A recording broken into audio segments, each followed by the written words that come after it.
May I know if this is Miss Amelia? Yes, it's me. And you are? Nice to meet you, Miss Amelia. My name is Henry. I was hired by your father, Mr. Smith, not long ago. He wanted me to keep you away from all of the misshapes and life-threatening dangers that are predicted to happen in the near future. What mishaps? Can you make it more specific? There's something you need to know, Miss Amelia. Your father told me that he has been battling a brain tumor for at least 3 years now. He decided not to tell you about his sickness because making you sad or concerned is the last thing he wants to do. His condition only gets worse as he gets older. Until recently, a flare-up has caused his life to hang on a thread. What? This can't be true. Why did he hide that cold and harsh truth from me? He knows how important he is to me. As my mother left us behind to pursue her own happiness, my father had to assume the responsibility of both man and woman in our family. Yet, not once in my whole life have I ever heard a single complaint from him. He even chose not to remarry so that he could put his heart and soul into raising me. His love for me truly can't be described by words. I can feel how deeply connected you and your father are, and I'm truly sorry for what you have to go through right now. I know this is difficult to bear all at once, but you need to be strong.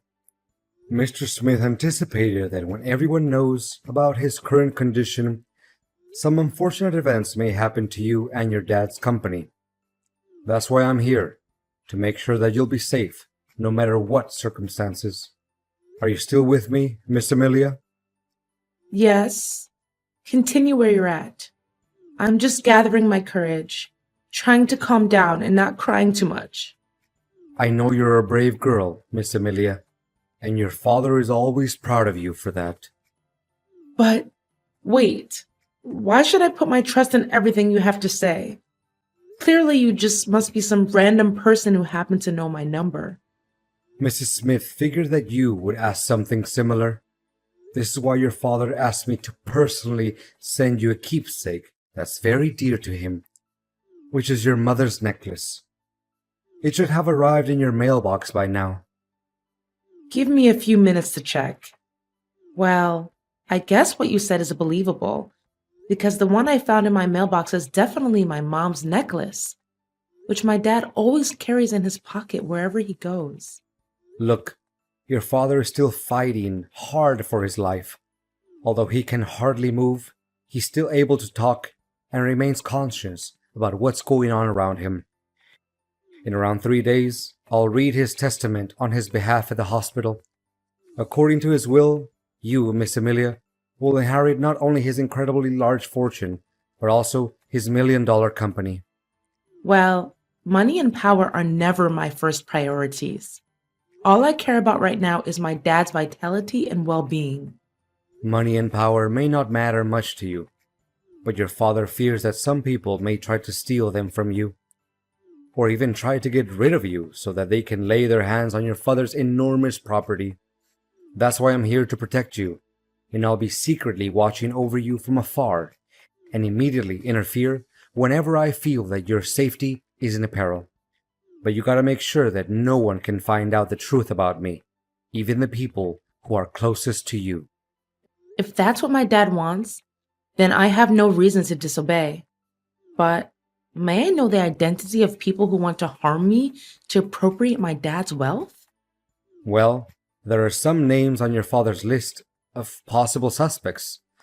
Until now, they haven't made any shady move yet, but it doesn't mean that you can let your guard down. Remember, anything can happen and put your life at risk after your father makes his announcement in a few days, and you have to prepare yourself for the worst case scenarios. I understand. Thanks for the advice. Honey, my heart will be broken into a million pieces if one day I can no longer see my dad again. You know it hurts me as much as it hurts you. But as the doctor said, your father's at the final stage and his chances of making it through are very slim. Please don't say that. It saddens me to an infinite extent. I'm well aware that your dad occupies a very special place in your heart. But now that his part in this lifetime is almost complete, don't you think it's about time that we need to start focusing on keeping up his legacy and make him proud? Legacy? You mean his company? Well, I don't see any point in avoiding this matter. In fact, your father has dedicated his whole life for the growth of the company. Correspondingly, I'm sure that he would want us to take over his place and prolong his thriving business, don't you think? It really doesn't make any sense if you let his lifelong effort go down the drain by worrying too much about his destined demise. I mean, you may have a point in what you're saying, but honestly, there's no spare room for anything else in my mind right now, other than my dad's life being on the line. I acknowledge what you have said, and I'm sympathetic to it. However, an organization can't operate without a leader. If you feel like you're not up for the task just yet, it's my duty, as your husband, to help you weather the storm and get through this time. To put it more precisely, I would like to lend you a helping hand and take the responsibility of Chief Executive Officer, the position which your dad used to have. Of course, the company share that your father once held is still under your ownership. So, what do you say? Well, I really appreciate your thoughtfulness towards me. Nevertheless, my dad had stated very clearly and in detail in his statement that he wants me to assume the role of Chief Executive Officer. And for that reason, I'm not planning to do anything that's against his last wish. Wait, do you seriously think that a woman is adequate for such a prestigious leadership role like CEO? Significant positions, especially company leaders, are not a joke, and they're obviously not meant for women, honey. Don't let your brainless things like feminism trick you into thinking that you'll be able to fulfill such a substantial duty. What is your problem with women taking on significant positions at the workplace, really? Amelia, you do realize that women always have to depend on men to get everything done, right? You women can never decide anything for yourself, and you easily let your emotions get the best of you. If you still care about the family that we'll build together, you should reconsider your place and fulfill your duties as a wife, which means doing household chores and bearing my children. Well, I don't see anything wrong with me taking on leadership responsibilities. I graduated top of my class, and I dedicated 7 years to achieve my master's degree and PhD in economics. I even devoted more time working for the company than you did. To back up my words, I'd started from the bottom and I made my way to higher positions step by step. Nothing was handed to me on a silver platter, you know. I know, but don't you think it's a little weird that the husband works as a subordinate to the wife? Why? I don't see anything that's weird about it. Honey, it's about finding the one that's more suitable for the job. That's all. It has nothing to do with the roles we have in our family. I honestly don't have any clue about why I still have to stick with an inferior job title like sales manager. It's literally nothing compared to your position, which leaves me no choice but feeling unfairly treated. I mean, didn't he take any of my hard work into account? You do realize that to get to the point where you're at now, it takes other people at least 3 years? You had it easy enough and got promoted to manager in only 5 months just because you're my husband. I mean, what will other people say?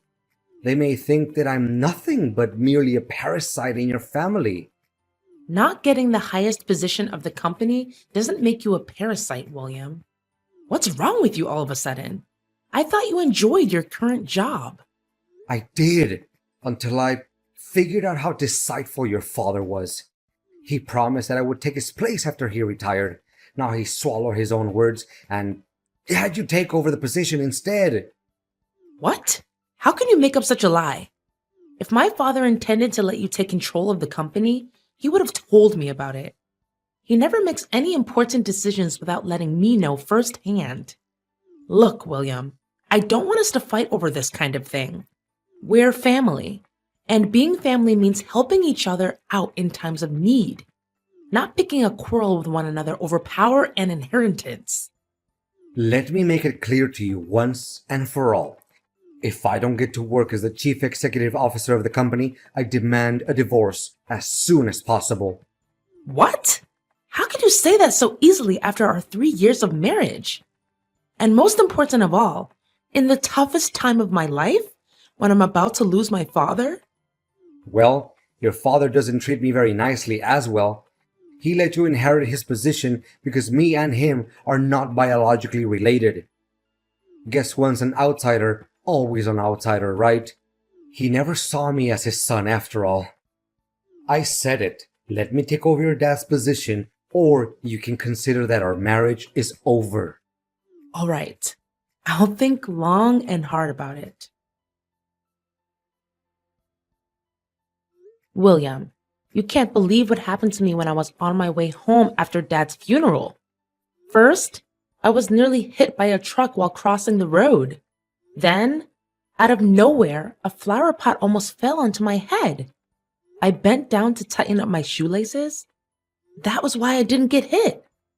After that, there were some people sawing down a huge tree, and I was nearly crushed by that. It definitely was not a lucky day for me. But where are you now, William? After the funeral ended, you were nowhere to be found. Everyone was so worried and they looked for you everywhere. What a shame to hear all of those unfortunate events. I'm not at home, by the way. And why should I be? What? What are you saying? Well, first of all, now that your father is dead, why should I be around you anymore? After all, it's his fortune and power that I went after in the beginning, not some kind of foolish love between you and I. You're telling me you didn't have any feelings for me in the first place? Not a tiny bit. Do you actually think that I approached you and your family because I fell for you? That's the most ridiculous joke that I've ever heard in my entire life. The only attractive thing about you is your dad's money. But I'm still the one who is in charge of my dad's company, right? How can you be so cocky? Well, not anymore. I now own papers proving that I'm the person who's gonna take over your dad's place as a CEO. He even gave me his shares in the company and every property that he possesses, including the house in which you're living. What? How could it even be possible? That's against the decision that he stated in his testament. There's no way he could do it without my approval. Don't you dare make things up. You know faking legal papers is a serious crime. Why should I be scared of your meaningless threat? My documents certainly comply with the law and regulations. They even contain your own father's handwriting and signature. So how can they be fake? Face the fact that from now on, you'll be officially kicked out of your dad's company and from your own fancy house. However, if you behave well, I'll show some mercy and let you work as a cleaner at the company. I can't believe you can be so ruthless and careless. You make it seem like we were never husband and wife, like we were nothing but strangers. It seems like you can't comprehend the situation very quickly, can't you? Look, it's over between us. And you'll be served with divorce papers soon enough. What's left for me is to enjoy my victory alongside the true love of my life, Luna. She's the one I'm gonna spend the rest of my life with. What? So you've been cheating on me too? How did I not notice that? In my eyes, you were a dutiful husband and a pious son-in-law to my father. You never came home late. You cooked for us whenever I was busy. You even took great care of my dad during his final days of living, as if he was your own biological dad. How did you change all of a sudden? Well, I didn't change anything. All I did was a little acting to cover my true intention. You don't know how much I had to contain myself from laughing as I saw you were blindly believing in everything I did and said. How could you do this to me? I just can't believe all of this. To think how kind me and my dad were to a jerk like you gives me chills down my spine. Kind? Am I hearing it correctly? Your father treated me like dirt. He didn't even let me take over the position that was rightfully mine all along. And you know what? He even had the nerve to, not just one time, scolded me and embarrassed me in front of my coworkers. I literally have no respect for that man. So you were holding a grudge against my dad this whole time? I mean, if he ever criticized you or your work, it was just because he wants you to be a better version of yourself and make progress. Well, now that hypocrite can carry all the criticism with him to his grave. So long, Amelia. Enjoy your homeless life. What is this, Amelia? Did you plan all of this? And what exactly are you talking about? Why, all of a sudden, I'm no longer the CEO of the company anymore. The securities didn't even let me in. Why are you asking me that question? Shouldn't you be the one who needs to interrogate your own conscience about all the good deeds you did behind my back? I can't believe such a cruel, heartless, and gruesome person like you would exist. What are you trying to say? Spit it out. Stop playing the fool. First, you took advantage of my father's sickness and brutally forced my father to sign all kinds of papers so that you can claim ownership of his fortune and his shares in the company. You threatened him, grabbed him by his neck. You even beat him ruthlessly. For a person that had only days to live like my father, how could he bear such an act of violence? You knew that, and you left him there dying all alone. It was you who killed my father. Hold on. Are you even listening to your own voice right now? Don't just accuse someone out of nowhere without evidence. I know damn well that I have all the evidence in the world to start a lawsuit against you. Do you know what I'm possessing right now? Full-length footage of you torturing my dad so that you can achieve your evil ambition. It was recorded by the hospital's cameras. Never in my worst nightmare could I imagine that one day my dad would be tortured to death by his own son-in-law. What? I thought I took care of it. You did do something about it. But fortunately, my bodyguard was smart enough to trace you down and recover the footage. Where the hell did you get yourself a bodyguard? That's just insane. I think what you just said is just a work of your imagination. I mean, you're just talking nonsense to scare me. Not only that, my bodyguard also provided the police with evidence proving how you and your mistress pull off every scheme you could come up with to murder me so that no one could ever threaten your throne anymore. Honestly, I can't imagine how wicked and cold-blooded you can get in order to seize what you want. Just in the morning, if my bodyguard hadn't tested the food before giving it to me, I would have been poisoned to death. Guess you also bribed the hotel staff, right? Just like every other sin you committed when you were working for my dad, right? You'd better watch your mouth, you wretched. Let me see. Faking receipts, taking bribes, embezzling the company's operating budget, leaking confidential information to other competitors, and not to mention murdering my father and failed attempt to assassinate me? I'm done arguing with an inhumane person like you. If I were in your shoes right now, I would start coming up with any possible reasons to defend myself in front of the court. Oh no, I think a police officer is knocking at my door. What should I do? Please, withdraw your complaint along with the evidence. You can't do this to me. Your days of abusing your power and violence are over, William. Don't ever let me see your face again. As the story got around, my case immediately grabbed the press's attention. The public, especially William's colleagues, were so angry that they even came to William's parents' place to demand justice for me.